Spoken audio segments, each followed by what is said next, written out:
дар мавҷ барномаи иттилоотии хабар.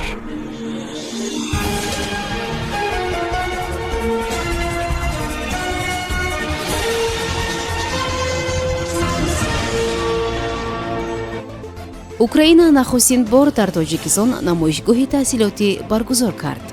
директори бонки рушди авроосиё дар тоҷикистон иваз шуд. чаро мудири маорифи истаравшан барканор шуд? мулоқоти ҷавод зариф бо содир ҷабборов. русия муҳоҷиронро аз коронавирус эм намекунанд.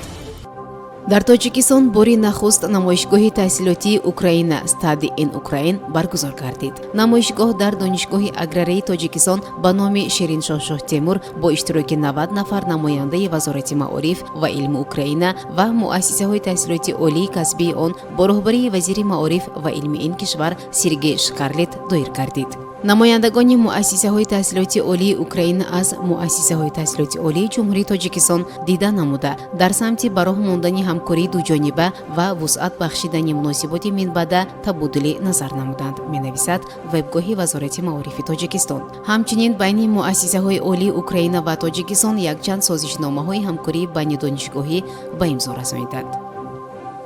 Николай Никулин, директори намояндагии бонки рушди авроосиё дар душанбе таъин карда шуд. дар ин бора сомонаи расмии бонк иттилоъ дода гуфтааст. Николай Никулин дар ин вазифа ба ташкили маблағгузории лоиҳаҳои сармоягузории бонк дар тоҷикистон иштирок хоҳад кард. ӯ дар ин мақом Рашид Қодировро иваз кард, ки наздики 8 сол дар ин вазифа фаъолият мебурд. Николай Никулин пеш аз пайвастан ба ин бонк ба ҳайси намояндаи хадамоти гумруки Федератсияи Русия дар Беларус ва сипас дар Тоҷикистон кор кардааст.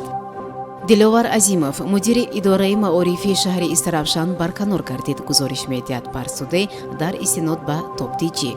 бинобар иттилои манбаъ, мақомоти идораи маорифи шаҳри Истаравшан боздошт ва озодии 3 донишомӯзи синфи 11 яке аз мактабҳои ин ноҳияро ба иттиҳоми таблиғи афкори ифротгароӣ таъин карданд. гуфта мешавад, ин 3 хонанда пас аз бозҷоӣ озод шуда, акнун тамоми тамосҳои онон таҳти назорат хоҳад буд.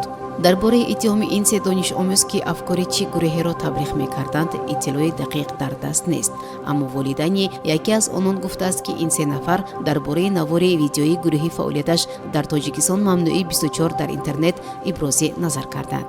гуфта мешавад, ки ин 3 донишомӯз аз ҷумлаи шогирдони намуна дар мактаб мебошанд. ба волидайни ин 3 нафар низ ҳушдор дода шудааст, ки рафтори фарзандони хеш ва тамосҳои онҳоро назорат кунанд.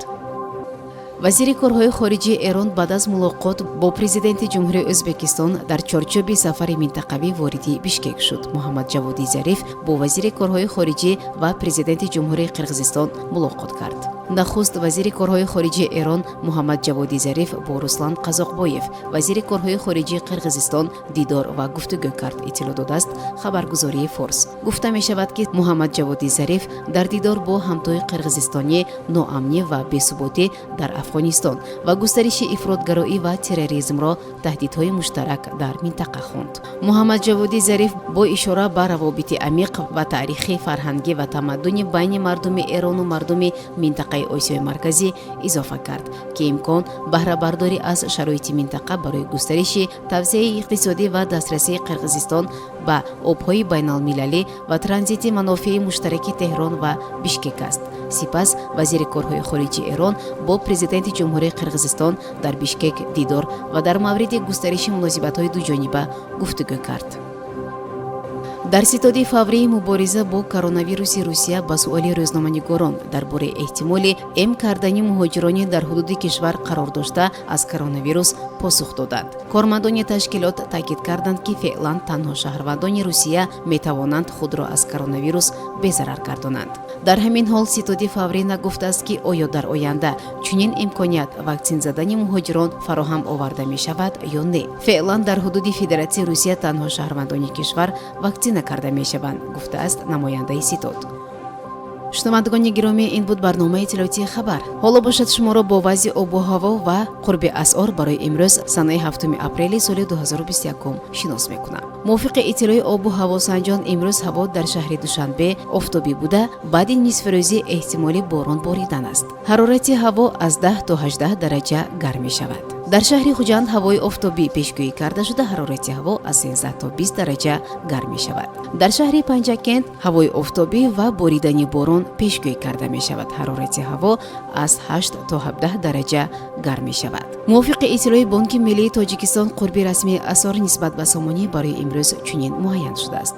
$1 амрикоӣ 11 сомонию 32 дирам, 1 евро 13 сомонию 37 дирам, 1 рубли русӣ 14 сомонию 66 дирам. ин буд барномаи иттилоотии хабар. то барномаи дигар шоду пирӯз бошед. хайр. барномаи иттилоотии хабар аз рӯйдодҳои тоҷикистон, минтақа ва ҷаҳон огоҳ бош.